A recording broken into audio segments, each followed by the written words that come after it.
Ezequiel 37, a partir do verso 24.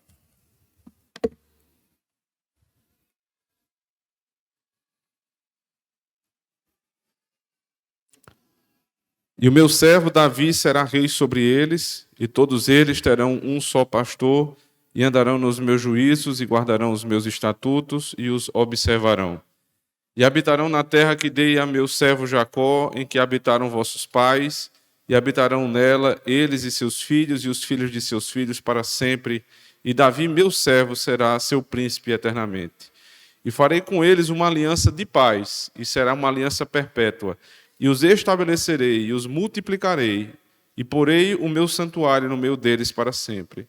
E o meu tabernáculo estará com eles, e eu serei o seu Deus, e eles serão o meu povo. E os gentios saberão que eu sou o Senhor, que santifico a Israel, quando estiver o meu santuário no meio deles para sempre. Amém. Vamos orar.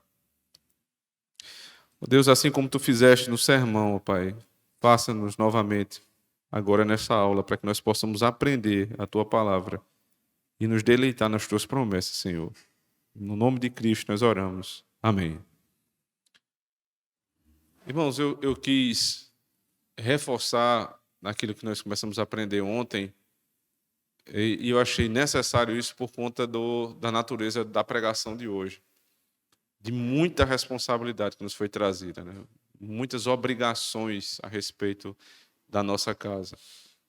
E a palavra de Deus, ela não traz apenas peso, mas ela traz também esperança, que foi pregada durante o sermão, mas que precisa ser reforçada agora nessa aula. O texto de Ezequiel 37 é um texto que fala sobre o reinado de Davi e da eternidade desse reinado, um reinado que se estabelece para sempre. Ou seja, mais uma vez, como vimos ontem, a ideia da imutabilidade de Deus, da eternidade de Deus, sendo o fundamento da nossa esperança. E isso aplicado à casa. Ele diz aqui: e habitarão na terra que dei a meu pai, a meu servo Jacó, em que habitaram vossos pais, e habitarão nela seus filhos, os filhos de seus filhos, para sempre. E Davi, meu servo, será seu príncipe eternamente. Amém. As promessas do Senhor, irmãos, elas são para nós e para os nossos filhos. Então, as obrigações pertinentes à casa, elas devem ser observadas de acordo com esse contexto, de que não são apenas obrigações, mas obrigações que serão cumpridas debaixo das promessas do Senhor. O autor diz assim, a pergunta a respeito depois das obrigações serem expostas. Mas eles, os teus filhos, né, automaticamente cumprirão essas ordens? Ele diz, certamente não. Se os pais não são pactualmente fiéis no modo como criam seus filhos, e se os filhos não abraçam a fé de Abraão, seu pai, na fé, a simples relação genética não traz nenhum benefício. Qualquer um que viva e morra em incredulidade é filho do diabo. Destas pedras Deus pode suscitar filhos a Abraão, diz o Evangelho de Mateus, capítulo 3, verso 9. Mas vemos nessas passagens, e essa é uma verdade gloriosa, que Deus pode também suscitar filhos a Abraão dos filhos de Abraão. E mais, ele já declarou a sua intenção de fazer isso. É a intenção de Deus que os filhos dos crentes se tornem filhos de Abraão. Agora, como ele executa isso? Claro que é por meio do Espírito, e é por isso que nós devemos nos tranquilizar. Essa palavra de ânimo que eu quero trazer para os irmãos é que, em primeiro lugar, depende do Espírito Santo de Deus, depende de Deus. Não será você que vai salvar o teu filho.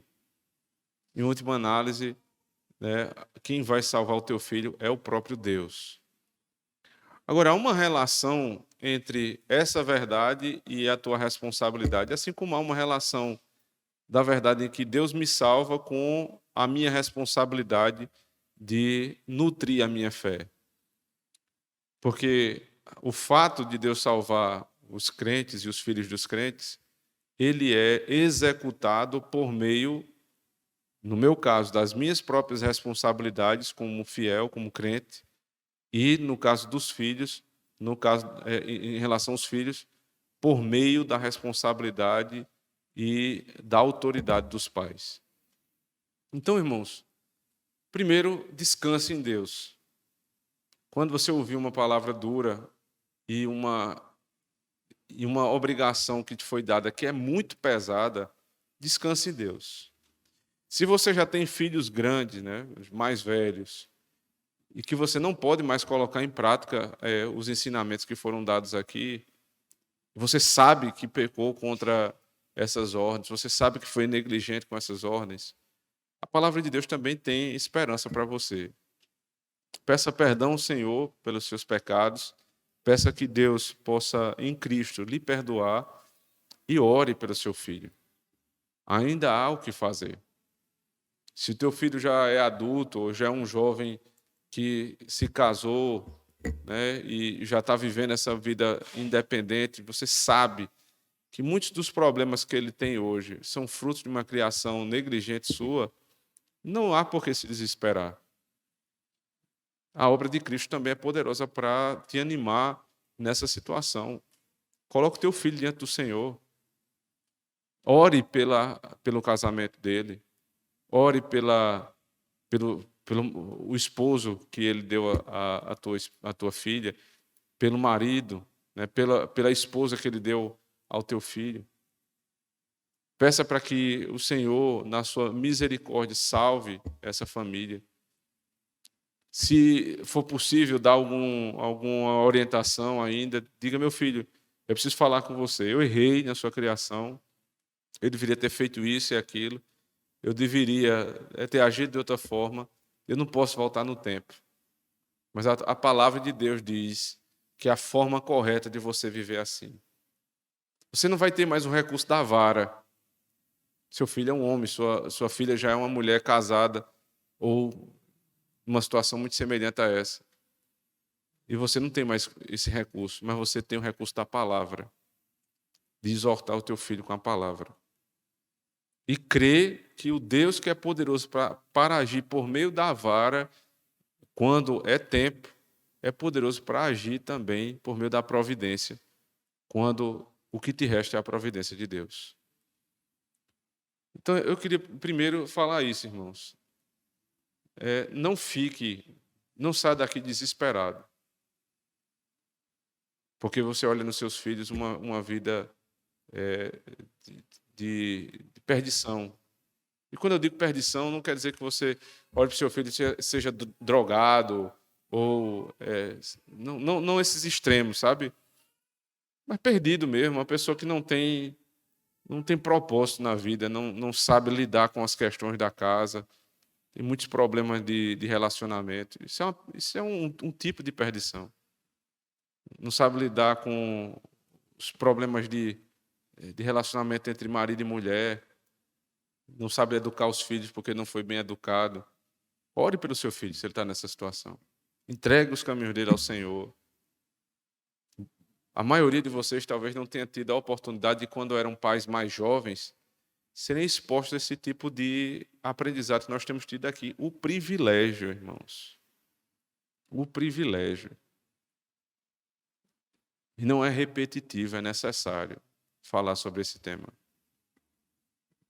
Enquanto nós não estivermos completamente conscientes, enquanto a nossa vida não estiver completamente de acordo com esses ensinamentos, sempre eu vou repetir aquilo que a Bíblia fala a respeito da família. Nunca é demais. Sabe por quê? Porque existem temas na Bíblia que eles são mais repetitivos. Vocês já devem ter percebido isso. Você tem várias vezes aqui pregação sobre dízimos e ofertas, autoridade da igreja, sobre necessidade de arrependimento. Mas um tema que percorre toda a Bíblia, de uma ponta a outra, é a família. Deus se revelando na família, Pai, Filho, Espírito Santo. Deus se revelando como marido da igreja, Cristo como noivo da igreja. Ele é nosso Pai. Então, é um tema que você não tem como fugir dele. E que se a expressão da nossa casa não for semelhante ao ser de Deus e o relacionamento que ele tem em Trindade, nós temos um sério problema, irmãos. Os maiores problemas da nossa sociedade não vão ser resolvidos em 2022 com a reeleição do presidente ou uma terceira opção que seja melhor do que os dois que estão aí. Não, não vai ser assim. Não vai. Ainda que nós nos preocupemos, ainda que nós tenhamos até um certo apreço por política, por questões de economia, nós devemos dar atenção, sim, a essas coisas. Mas não podemos colocar nelas a nossa esperança. A esperança para um Brasil melhor começa na nossa casa. Não é nem na casa do vizinho, é na minha casa. Então, 90% do nosso tempo de preocupação tem que ser com este ambiente. Esqueça a casa dos outros, esqueça a casa do vizinho, a casa do teu irmão. Não te é responsabilidade. Talvez a gente pense tanto na casa dos outros, porque a gente sabe que nós não vamos dar conta. Então é fácil pensar e dizer, se fosse eu faria assim, eu faria assado. E debaixo do nosso nariz estão acontecendo os problemas. Debaixo do nosso nariz. Existe uma esperança muito grande. Deus disse aqui em Ezequiel, os filhos dos teus filhos vão ser abençoados. O reino de Davi em Cristo vai nos dar, por meio do pacto, essa bênção de criar filhos, de viver em família, de se relacionar bem com as pessoas, mas isso só vai ser verdade se cada um souber bem qual é o seu papel. E aqui, cada um de verdade. O filho precisa saber qual é o seu papel dentro de casa. O irmão precisa saber qual é o papel de irmão dentro de casa. Quantas histórias de irmãos problemáticos nós temos na Escritura? Eu queria que você se lembrasse de uma, logo no princípio da Bíblia. Vocês se lembram com um problema de um irmão com outro irmão? Caim e Abel. Qual foi o problema de Caim? Foi um problema no culto, inclusive, né? Os dois foram para a igreja, os dois levaram ofertas, mas o problema é que o texto diz que Caim, ele deu uma oferta, mas não deu oferta semelhante à de Abel. E quem vai interpretar o coração de Caim é o autor da carta aos Hebreus, porque o autor da carta aos Hebreus diz assim, Abel deu do coração, deu com fé. Tem um problema no tipo da oferta? Tem, porque Abel deu a ovelha, o animal correto para o sacrifício. Mas não é só isso, não é só a forma. Foi o coração deles que era diferente. E aí, esse problema ficou cada vez mais patente quando Deus preferiu a oferta de um e rejeitou a do outro. Criou ciúme dentro de casa, inveja entre irmãos. Como é que a gente deve tratar a inveja? A gente deve matar a inveja. Porque senão a gente vai matar nosso irmão. Ou você mata a inveja, ou você mata teu irmão. Teu irmão, ele foi colocado dentro da tua casa para você protegê-lo. Os irmãos deviam fazer assim. Quando vem alguém de fora bater no meu irmão, eu não vou permitir fazer mal ao meu irmão. Por quê? Porque ele está nascendo na minha mesma casa. Ele tem o meu mesmo sangue. A minha obrigação é defender meu irmão. Mas sou eu que bato nele. Sou eu que humilho ele. E por que muitas vezes eu faço isso? Porque eu tenho inveja. Porque eu olho para ele e ele tem algo de melhor do que eu. Então, ao invés de eu me consertar, eu invejo. Relacionamento de família não é só pai, mãe e filho, é irmão e irmã. Você tem uma irmã, você é homem, Deus te colocou como homem para proteger tua irmã que é mais frágil. Chega um rapaz metido a esperto na tua casa. Os homens, até os ímpios antigamente, tinham esse cuidado com a irmã. Quando chegava alguém com malícia para a irmã dele, ele chegava lá, que é isso aí, meu amigo? Isso é masculinidade, isso é ainda resquícios bíblicos na sociedade. O homem que defende a mulher. Então, o homem agora bate na mulher. E sabe qual é o problema disso? Você deixa como pai e mãe o teu filho bater na tua filha, o mais forte oprimir o mais fraco, é porque esse aí vai ser o que futuramente vai bater na mulher dele. Esse homem que bate na irmã é o que vai bater na mulher. O filho mais forte que oprime o mais fraco é o que vai dar grito no funcionário. Porque tudo nasce dentro de casa. Todos os problemas da sociedade nascem dentro de casa. Como é que os nossos pais diziam? Costume de casa vai à praça. Os costumes de casa vão à praça. E é vergonhoso, né, quando a gente vê que um mau costume de casa chega à praça, no sentido de que você vai visitar alguém e o teu filho te mata de vergonha lá. Começa a brigar um com o outro.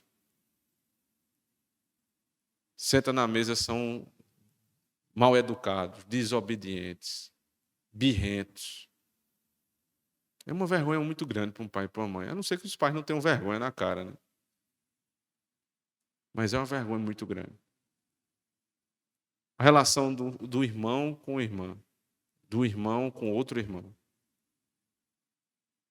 A relação de um filho com a mãe.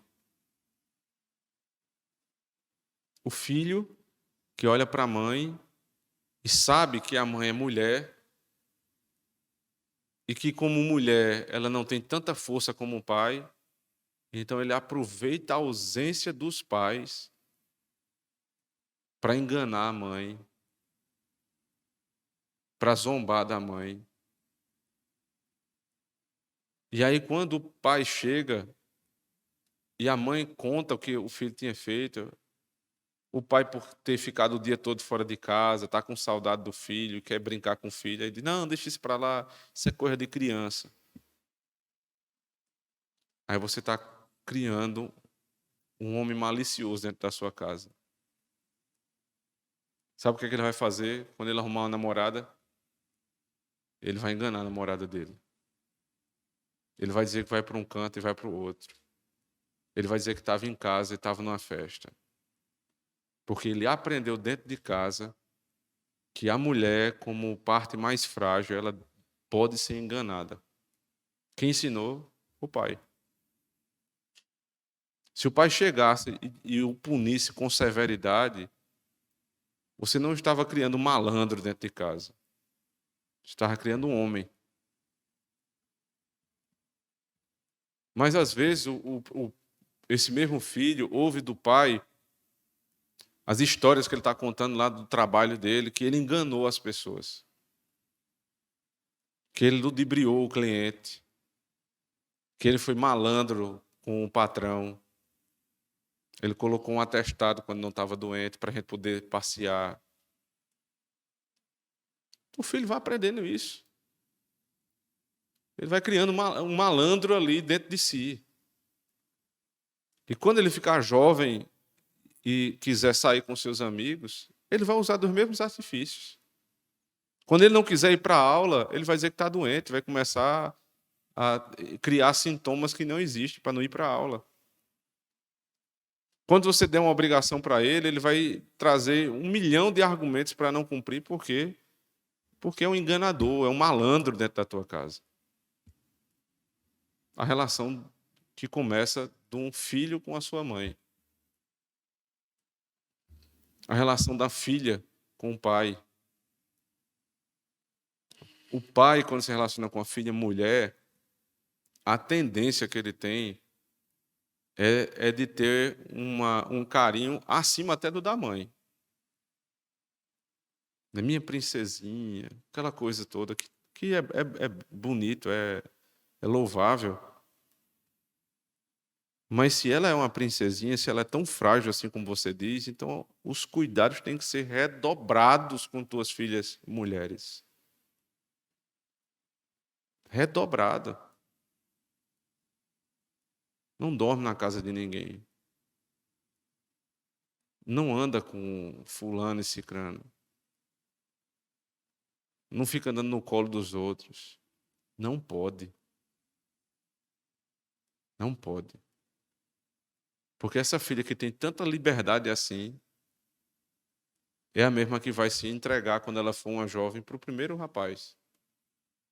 Porque ela aprendeu que ela tem liberdade de estar na casa dos outros, de ser abraçada pelos outros. Ela aprendeu com quem? Com uma liberdade errada dos seus pais. Começou a namorar, não vai sair com um namorado. Sozinha? Jamais. Isso não é liberdade. Isso é libertinagem. Isso é entregar sua filha para um problema seríssimo. Então, se você ama a tua filha, quem ama a filha ama os mandamentos de Deus. Quem ama o filho ama os mandamentos de Deus. Você não quer o mal para ele. Você quer respeitar. Quando ele chegar na idade de namorar e noivar, você quer que eles se respeitem. Vocês querem que eles se respeitem como? Chegando de madrugada em casa, seu filho, sua filha não são anjos, não. São dois pecadores, um do lado do outro.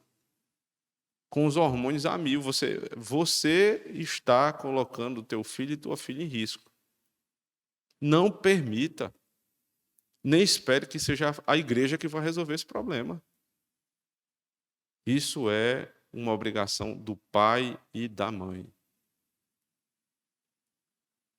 Relacionamento entre marido e esposa, irmãos. Como é que nós nos relacionamos dentro de casa, dentro do carro? Se eu grito com minha esposa na frente da minha filha, ela vai achar normal um dia levar um grito do marido. Meu pai gritava à minha mãe. Se minha esposa levanta a voz comigo, ela vai levantar a voz com o marido dela um dia. Porque é normal. Se ela for funcionária e um patrão der uma ordem a ela, ela vai peitar o patrão. Porque ela peitava o pai.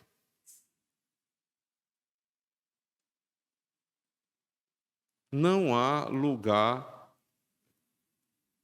não há lugar mais importante do que a nossa casa para mudar a sociedade. Não tem.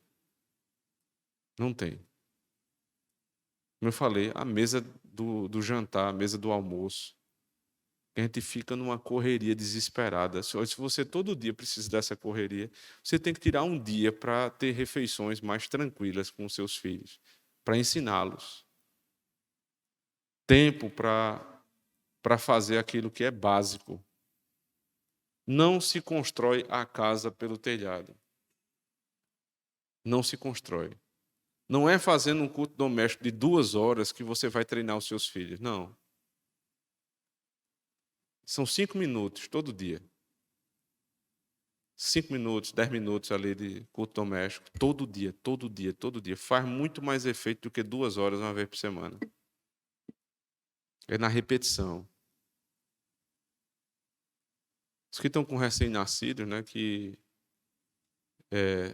recém-nascido, criança, bebezinho, pequenininho, eu escuto aqui diversas vezes as mães dizendo: rapaz, dá trabalho, eu não vim porque dá trabalho. Eu sei, dá muito trabalho. Mas o teu papel é esse. Já escutei uma centena de vezes as mães dizendo assim: desde que fulaninho nasceu, eu não consigo mais prestar atenção no culto. Às vezes isso já chegou até o conselho, pedindo ajuda. E a resposta sempre foi a mesma: este é o culto que Deus te deu para prestar agora. A forma que Deus deu para uma mãe prestar o culto é essa que vocês ficam vendo. Senta, levanta, vai ali, disciplina, volta, troca fralda, volta, troca fralda, volta. É assim. Ou você vai fazer o quê? Vai ficar em casa? O mais fácil sempre é o pior. Sempre é o pior. Se conforme com sua situação. Se Deus te deu um bebezinho, é porque é preciso, alguém tem que cuidar. Ou nós vamos fazer aqui como algumas igrejas fazem, a gente vai criar um berçário e vamos pagar umas pessoas para trocar a fralda do seu filho. Isso é a vergonha final para uma igreja. Isso é o ápice da vergonha, quando a gente terceirizou até o básico. Você está cultuando a Deus, se levantando, se sentando, disciplinando, voltando, trocando fralda, indo no banheiro, mandando calar a boca. É assim. É uma bênção para você, mãe e pai com filho pequeno, fazer isso. Depois eles vão crescer, vai ter o dia, não quero ir para a igreja hoje, não. E você já tem outra obrigação. Vai. E acabou. Nós não temos noção nenhuma do tamanho da responsabilidade que nós temos aqui, irmãos. E o que é melhor, nós temos muitas promessas de Deus para isso. Queria que você abrisse comigo. Isaías capítulo 65, verso 22 e 23. Vou pedir para alguém ler.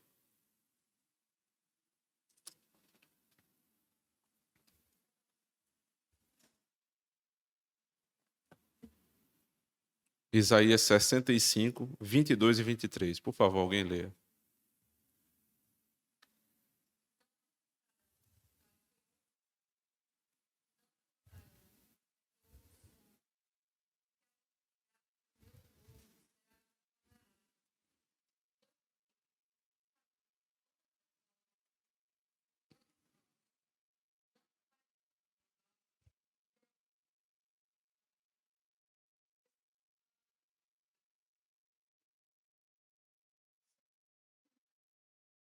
Amém.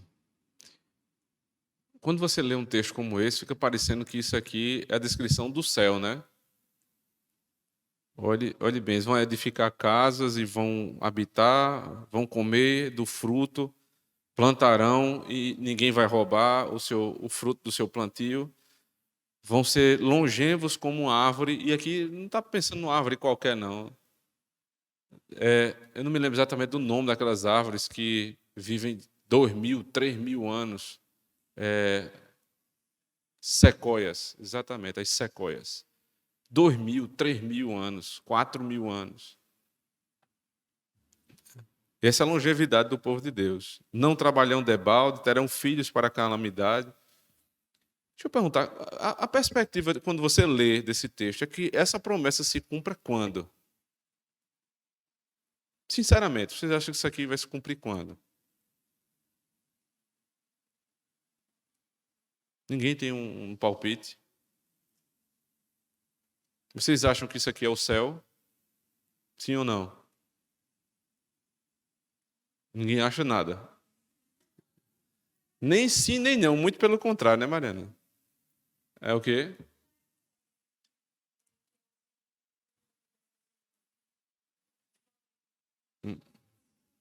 Tem um argumento mais forte ainda para dizer o que você está dizendo. Eles estão se casando e tendo filhos. Então não pode ser o céu. Porque no céu nem se casam, nem dão em casamento. Então o profeta está falando sobre esta época. Ele está dizendo, irmãos, ele está dizendo que com o progresso do evangelho, do reino de Deus, nós vamos nos tornar cada vez mais longevos, cada vez mais prósperos e termos filhos que dão mais alegria aos pais. Esse é o mundo, a descrição do mundo que está sendo ganho por Cristo. Vencendo, vem Jesus, aquele hino, é isso aqui. Ele está vencendo, ele está vindo. A vinda de Cristo é esta. No último dia ele virá, todo olho verá, não tenho dúvida disso. Mas esta vinda dele que começou nos últimos dias é o progresso do reino de Deus. E na descrição do progresso do reino de Deus, ele diz: vocês vão habitar em casas e ninguém vai tomar. As mansões que os ímpios estão construindo, construirão para que os santos habitem. Porque nós estamos nos tornando cada vez mais prósperos. O povo mais próspero do mundo sempre foi o cristão.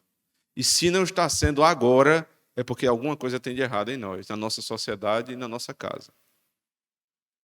Se sua casa não está prosperando, meu irmão, eu preciso lhe dizer, tem alguma coisa errada, espiritualmente falando. Eu não estou dizendo que você tem que ser rico agora, mas você precisa olhar para trás e dizer, não, de quem eu era há 10 anos para o que eu sou hoje, eu prosperei.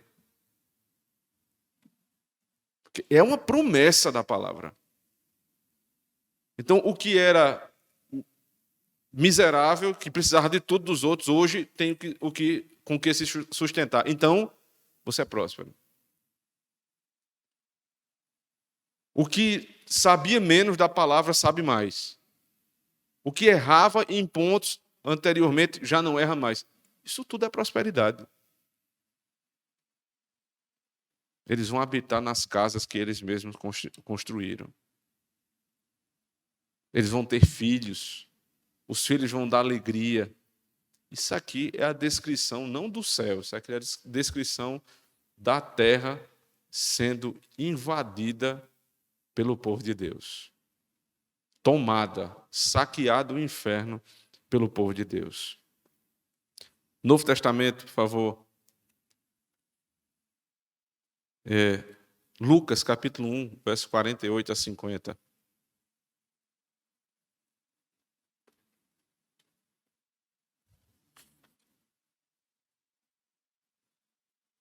Alguém lê, por favor. Lucas 1, 48 a 50.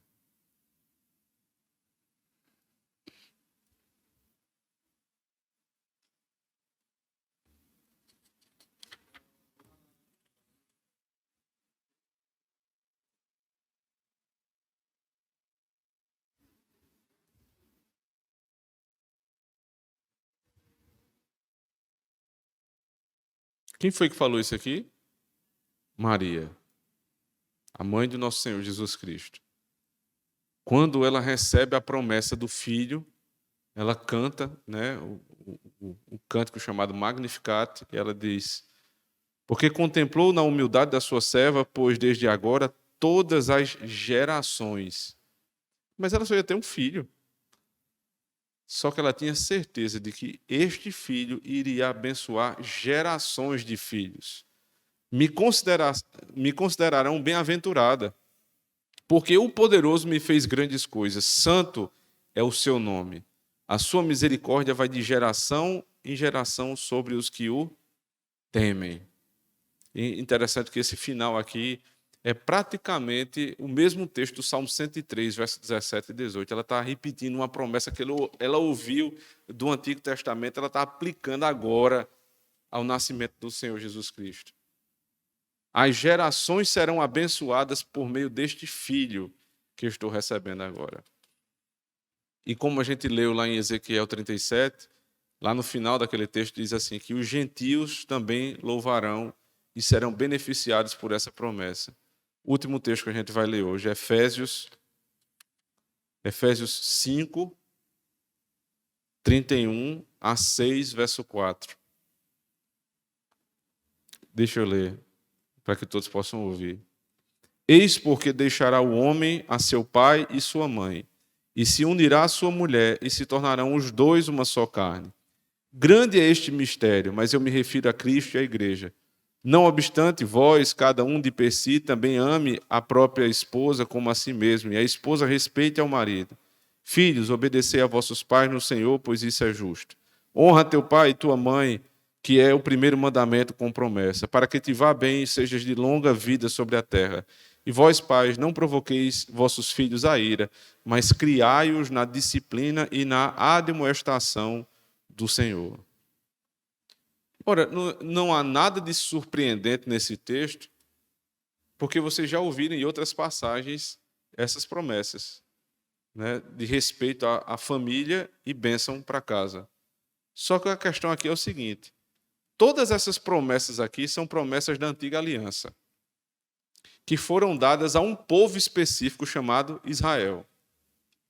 Mas Paulo não está falando para Israel. Paulo está falando para quem? Para os gentios. Para nós. Portanto, as mesmas promessas que foram dadas a Israel são dadas ao povo de Deus da nova aliança, ao Israel de Deus. E Ezequiel 37 se cumpre aqui. O Senhor, por meio do seu rei Davi, né, e aí a estrutura do reinado de Davi é o filho de Davi, ele vai reger a nossa casa, abençoar a nossa casa, não só de Israel, mas dos gentios, por meio da nossa família. É uma maravilhosa promessa que o Senhor nos dá aqui. Mas como toda promessa tem suas exigências. Como todos os deveres, os direitos pactuais têm os seus deveres. E é preciso que você aprenda os seus. Você assume vários papéis. E é preciso reconhecer cada um dos papéis naquela hora. Quando você estiver diante do seu pai, da sua mãe, se você ainda os tem, assuma o papel de filho. Se você está lidando com seu irmão, assuma o papel de irmão, como nós acabamos de ouvir aqui. Se você está se relacionando com seu cônjuge, veja se você é marido ou mulher e faça aquilo que a Bíblia manda. Se você é pai, haja como pai. Se você é mãe, haja como mãe. O reconhecimento desses papéis, irmãos, irá reestruturar toda a nossa sociedade. Porque a área onde mais Satanás age é justamente na desfuncionalidade das famílias, na inversão dos nossos papéis. Só tem uma forma de sair desse problema que está instalado no Brasil, por exemplo. Não é a política, não é a economia, é a fé no nosso Senhor e a sua santa lei. Tenha fé nessas promessas. Creia que Deus vai lhe capacitar para ser um bom irmão, para ser um bom filho, para ser um bom pai, para ser uma boa mãe. E faça o que Ele manda. Confia, Israel, no Senhor. Confia, Israel, no Senhor.